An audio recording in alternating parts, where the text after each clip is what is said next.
Hello friends, ಈ question last ವಿಡಿಯೋದಲ್ಲಿ ಕೇಳಿದ್ದೆ ನಾನು. ಅಂದರೆ from a bundle of 50 meter cloth every day 5 meter cloth is cut, how many days will be required to complete this job ಅಂತ ಇತ್ತು.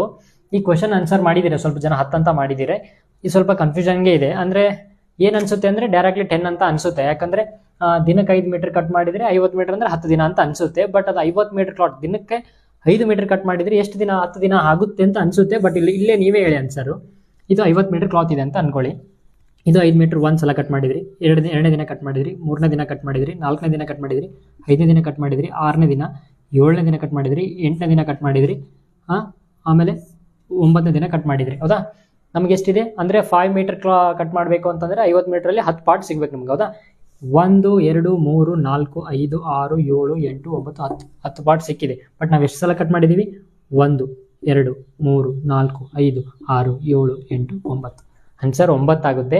But ನಾವು direct ಆಗಿ ಏನು ಅನ್ಕೊಂಡ್ಬಿಡ್ತೀವಿ? 10 ಅಂತ ಅನ್ಕೊಂಡಿರ್ತೀವಿ. ಇದು ಆನ್ಸರ್ 9. ಹೌದಾ?